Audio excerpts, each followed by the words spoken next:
그 노숙자가 미국 3대 재벌 회장이었다고요. 여러분, 혹시 길거리에서 도움이 필요한 사람을 본 적이 있나요? 대부분 그냥 지나치죠. 하지만 제가 오늘 들려드릴 이야기의 주인공은 달랐습니다. 하버드 유학생인 김도연 씨는 추운 겨울 지하철역에서 일주일째 같은 벤치에 앉아있던 노인을 외면하지 않았어요.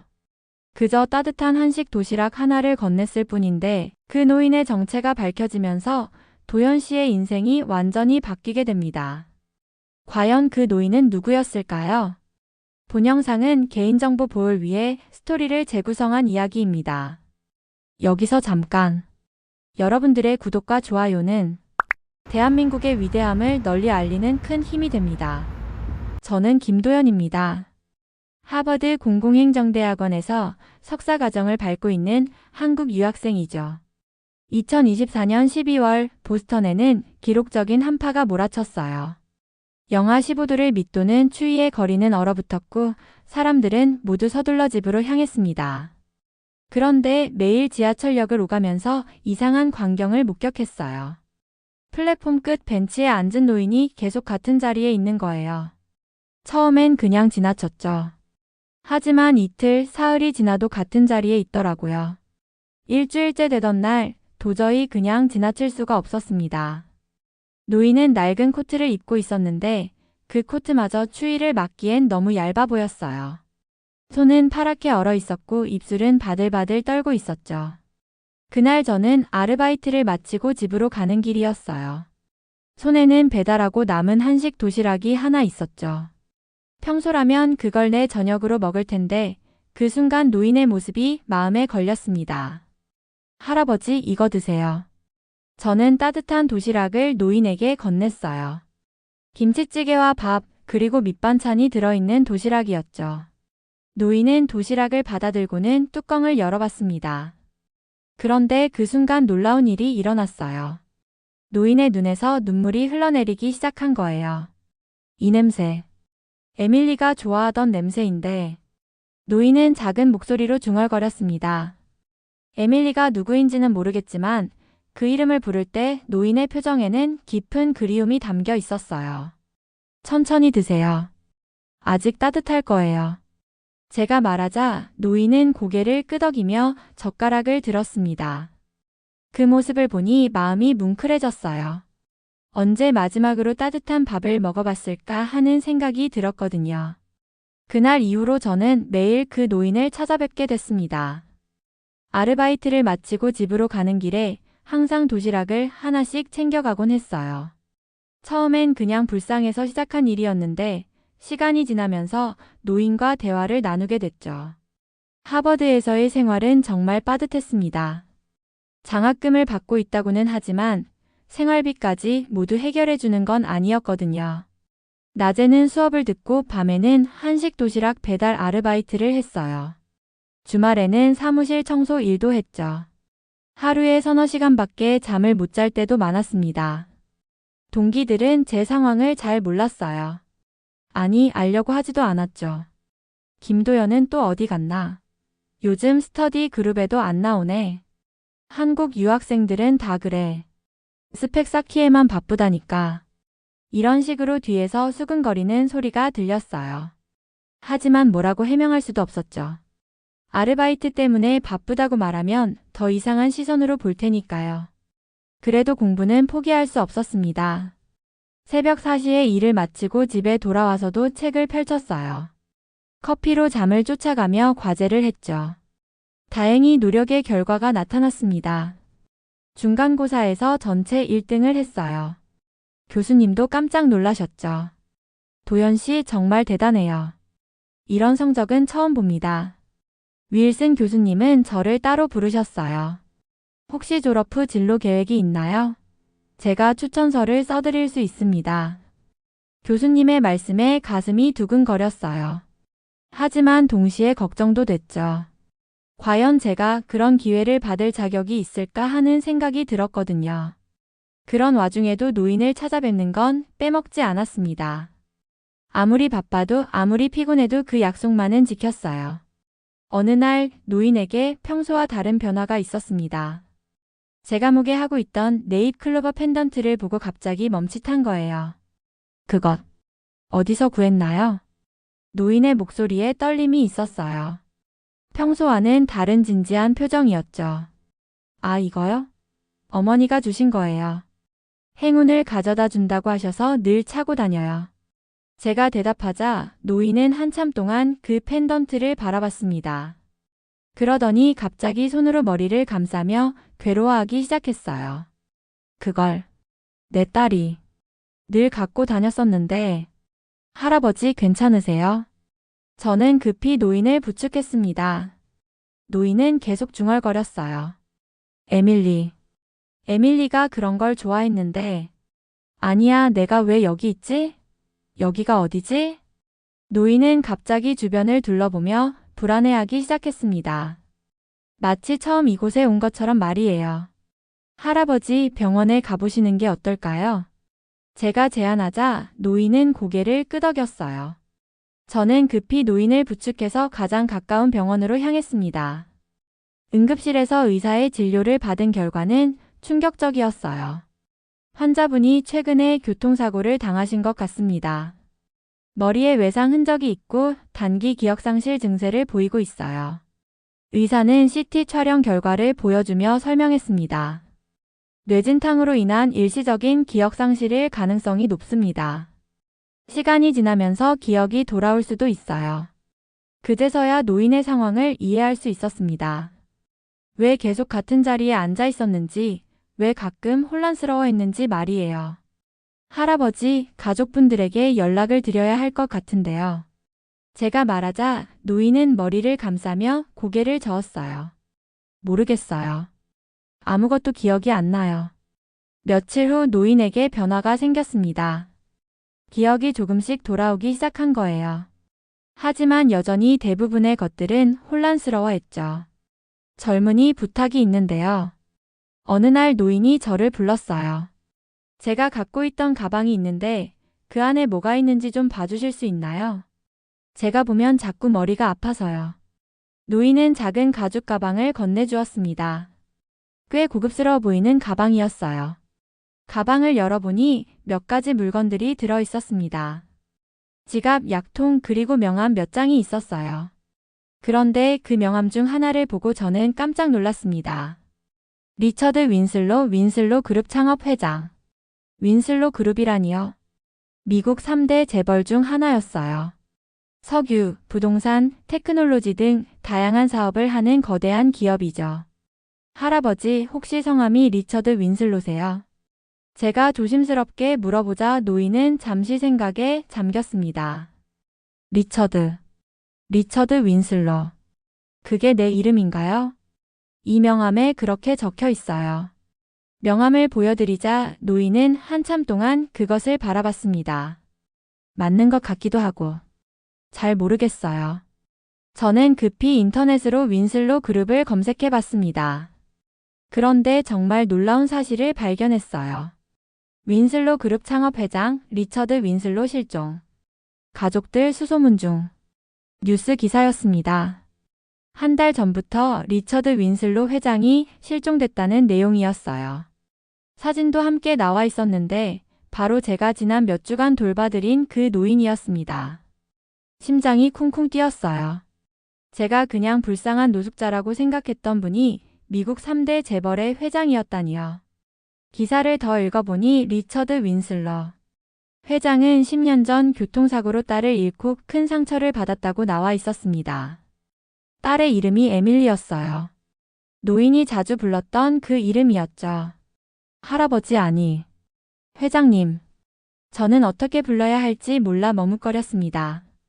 고민 끝에 저는 윈슬로 그룹의 익명으로 전화를 걸었습니다. 실종된 회장님을 찾았습니다. 현재 매사추세츠 종합병원에 계세요. 전화를 받은 직원은 처음엔 믿지 못했어요. 하지만 제가 구체적인 정보를 말씀드리자 금세 진지해졌죠. 지금 즉시 확인해 보겠습니다. 혹시 성함과 연락처를 알려주실 수 있나요? 그건 말씀드릴 수 없습니다. 다만 회장님이 안전하다는 것만 알려드리고 싶었어요. 다음 날 아침 병원에 고급 승용차들이 여러 대 나타났습니다. 정장을 입은 사람들이 우르르 몰려들었어요. 그 중에서 30대로 보이는 여성이 가장 먼저 리처드 윈슬로 회장에게 다가갔습니다. 할아버지. 그 여성은 소피 윈슬로였어요. 현재 윈슬로 그룹의 CEO를 맡고 있는 리처드 회장의 손녀였죠. 소피구나. 리처드 회장은 손녀를 보자 기억이 조금씩 돌아오는 듯 했어요. 할아버지 얼마나 걱정했는지 아세요?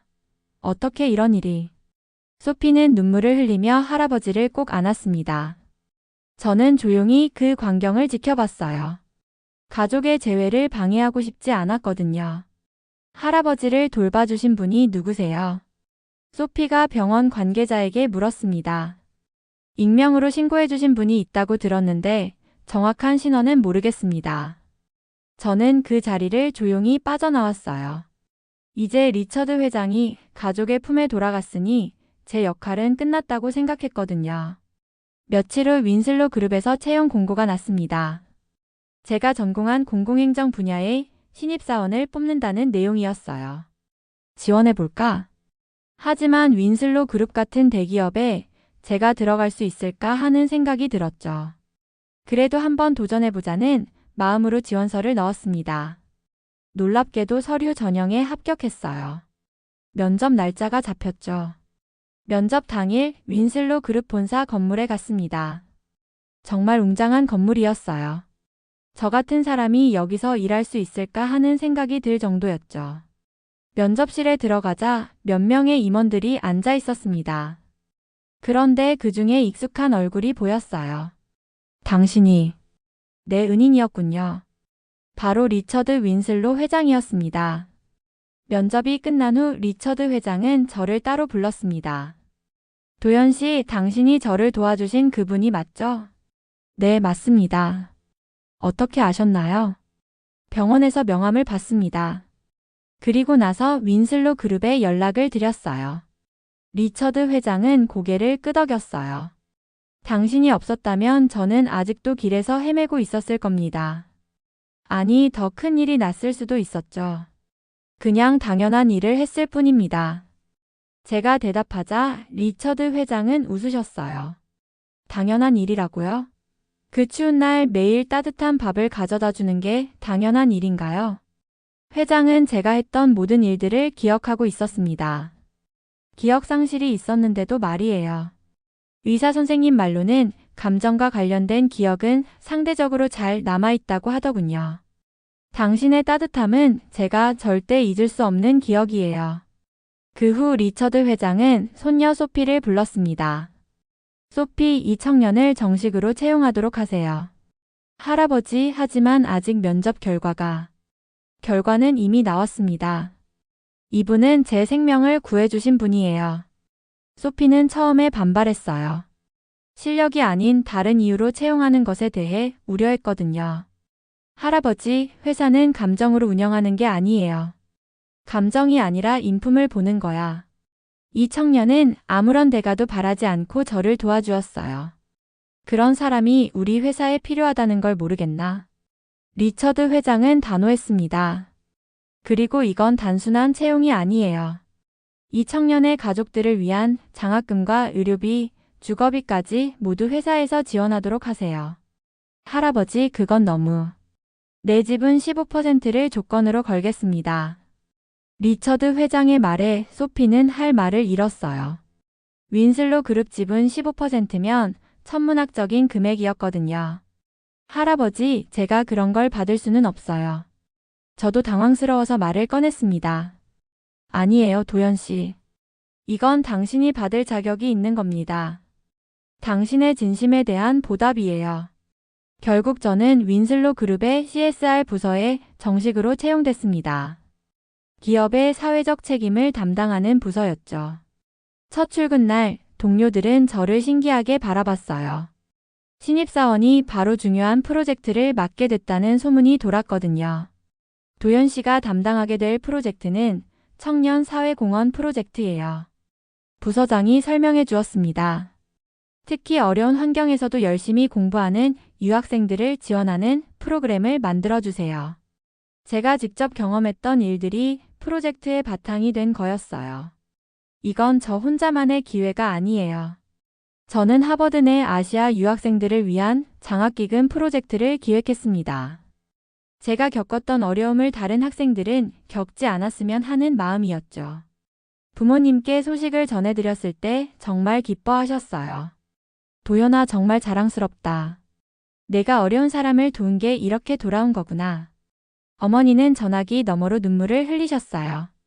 내가 어릴 때 그 네잎 클로버 펜던트를 주면서 했던 말 기억나니? 행운은 남을 도울 때 찾아온다고 했잖아. 그때서야 깨달았어요. 정말로 행운은 남을 도울 때 찾아오는 것이었습니다. 몇 달 후 리처드 회장은 요양시설로 옮겨가셨습니다. 기억은 많이 돌아왔지만 아직 완전히 회복되지는 않았거든요.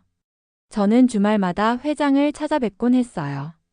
그분이 제게 베풀어 주신 은혜를 잊을 수 없었거든요. 도연 씨 또 오셨네요. 리처드 회장은 항상 저를 반갑게 맞아주셨어요. 요즘 어떠세요? 회사 일은 잘 되고 있나요? 네, 덕분에 잘하고 있어요. 청년 장학 프로젝트도 성공적으로 진행되고 있고요. 그거 참 잘 됐네요. 제가 기억을 못했던 그 시기에도 당신의 따뜻함은 기억나더군요. 회장은 창밖을 바라보며 말씀하셨어요. 그 김치찌개 냄새 말이에요. 에밀리가 정말 좋아했던 냄새였거든요. 짧은 이야기 많이 해주셨죠. 그 아이가 살아있었다면 당신과 비슷한 나이였을 거예요. 착하고 따뜻한 마음을 가진 아이였죠. 리처드 회장의 눈에 그리움이 스며들었습니다. 당신을 보면서 에밀리가 생각났어요. 그래서 더 고마웠나 봅니다. 저는 목에 걸고 있던 네잎 클로버 펜던트를 꺼냈습니다. 회장님, 이거 기억하세요? 처음 이걸 보시고 짧은 생각을 하셨잖아요. 아, 그렇죠. 에밀리도 그런 걸 좋아했어요. 이걸 드리고 싶어요. 딸분을 기억하시는데 도움이 될 것 같아서요. 리처드 회장은 깜짝 놀라셨어요. 이건 어머니가 주신 소중한 물건이잖아요. 어머니가 말씀하셨어요. 행운은 나눌 때 더 커진다고요. 회장님이 제게 베풀어 주신 은혜에 비하면 이건 아무것도 아니에요. 리처드 회장은 한참 동안 그 펜던트를 바라보셨습니다. 그러더니 조심스럽게 받아들으셨어요. 고맙습니다, 도연 씨. 당신 덕분에 제 인생이 달라졌어요. 저야말로 감사해요. 회장님 덕분에 제 꿈을 이룰 수 있었거든요. 꿈이요? 네, 어려운 사람들을 도우며 사는 것이 제 꿈이었어요. 이제 그 꿈을 더 크게 실현할 수 있게 됐죠. 리처드 회장은 환하게 웃으셨어요. 행운이란 누군가에게 베풀 때 배가 되는 법이지. 당신은 그걸 해낸 사람이에요. 회장은 제 손을 잡으셨습니다. 그리고 기억하세요. 진심은 반드시 돌아온다는 걸 말이에요. 그 순간 저는 눈물이 났어요. 정말로 진심은 돌아온다는 걸 깨달았거든요. 지금 저는 윈슬로 그룹에서 더 많은 사람들을 도울 수 있는 일을 하고 있습니다. 그리고 매일 이런 생각을 해요. 행운은 우연히 찾아오는 게 아니라 누군가에게 베풀 때 돌아오는 것이라고요. 그리고 그 진심은 반드시 누군가의 삶을 바꾼다는 것을 말입니다. 추운 겨울 지하철역에서 시작된 작은 선행이 이렇게 큰 변화를 가져올 줄 누가 알았겠어요. 하지만 이제 저는 확신합니다. 세상에는 여전히 따뜻한 마음들이 있고 그 마음들이 만나면 기적 같은 일들이 일어난다는 것을요. 여러분도 혹시 길에서 도움이 필요한 사람을 만나신다면 한 번 더 생각해 보세요. 그 작은 관심과 배려가 누군가의 인생을 완전히 바꿀 수도 있다는 것을 말입니다. 리처드 윈슬로 회장님의 말씀처럼 행운은 나눌 때 더 커지는 법이니까요. 오늘의 사연은 여기까지입니다. 지금까지 미라클 대한민국 저는 윤서였습니다. 여러분의 생각을 댓글에 작성해 주세요. 또한 대한민국의 위대함을 널리 알리기 위해 구독, 좋아요로 함께 해주세요. 오늘도 좋은 하루 되세요. 감사합니다.